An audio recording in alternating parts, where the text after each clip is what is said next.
So thanks a lot, colleagues. And I think I'm certainly sorry I'm not there in the auditorium with you. But let me say that I think we need to answer that question in a number of ways. Huh? The first way is that the CPSO is providing this information so as to inform decisions, business decisions now.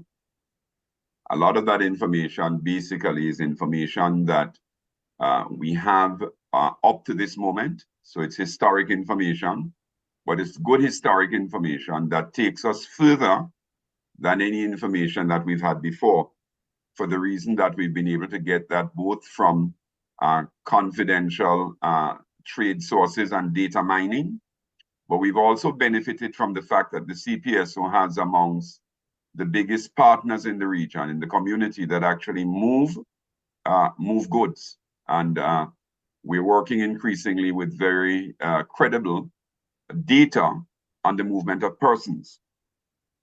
Let me say that we need to make the shift, though, because what's going to happen in the future, really, because we are engaged in this just frenetic period of innovation and change, we're not able to say if the same business model is going to be relevant 20 years from now. But what I want to say is that I think the needs of the business community, because this region of, sort of island states, and the need for food, that's going to be there. And I heard the colleague ask about his daughter. Well, his daughter is going to have to work, I think, with her peers and with our community in finding relevant solutions to those problems at that time. We have to be very realistic in the community in terms of where we're located. I think we're located at a point now where we've not always made the decisions based on data-driven analysis. And I want to say that's why I'm really happy that Connect Caribe has seen it fit to rely on the information. That gives me a lot of confidence. But as we go forward, we're going to have to use information that comes from artificial intelligence and innovation of new technologies that may take us in directions, for instance, that's a little different. And the only certainty I think that we have is that if we stay faithful to using the best intelligence that we have, we're always going to have the best outcomes coming from that. So I want to answer it that way, because the solution may not be the relationship with Jan Per.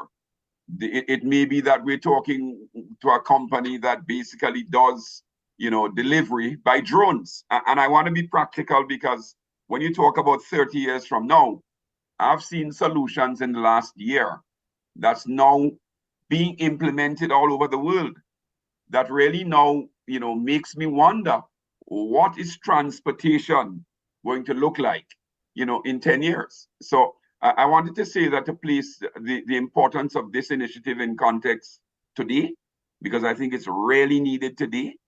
And to say that with information, wherever the needs go, with the information, if we track it, we're going to be in the best position to go there. It may be Connect Caribe that now has to go in a different direction, and we hope so, which is why I'm happy about the forum that they're having, where you're going to engage the community, including young people who are going to take us in that direction as well.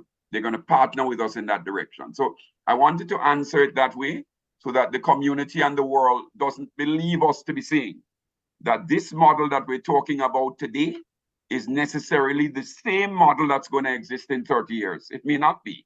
The needs are going to be the same, but if we premise the information, we are able to provide the solutions to whatever needs evolve over that those coming years. And in relation to food, the region has underperformed in its food security initiatives and mandates. And we are in the CPSO working with the private sector, both to fill the gaps. But secondly, we also need to recognize that in many instances, we don't have the proper policies in place to encourage what we want in terms of the outputs that we say that as a community, we're all committed to, and that is food security.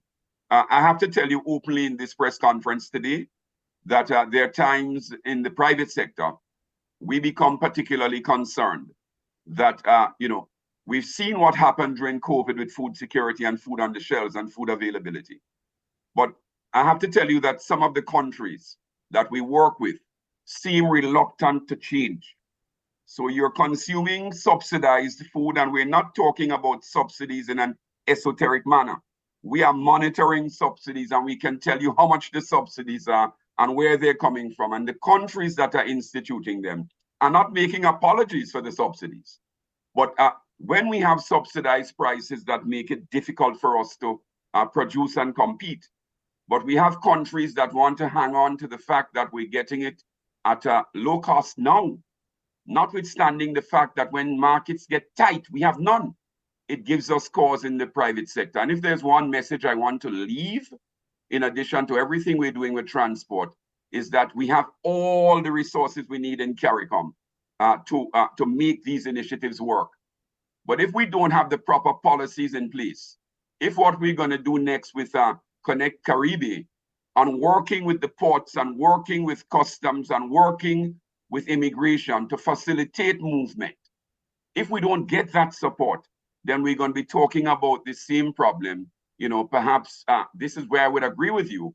We're going to be talking about these same problems in 30 years. So we need to put the policies in place. And I wanted to just put a plug for what the port master from Barbados retired said, which is that the next phase is how we engage with all of the assets around the route so that we have the proper trade facilitation mechanisms that we need. So I've answered sort of the question in three ways. And the message to you is that the region has to be deliberate and intentional about us putting the proper policies in place to encourage production and to encourage trade amongst the community.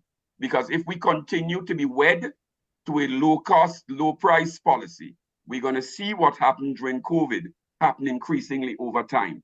That's the message, a joined-up approach. And the word of the day is connectivity. I thank you.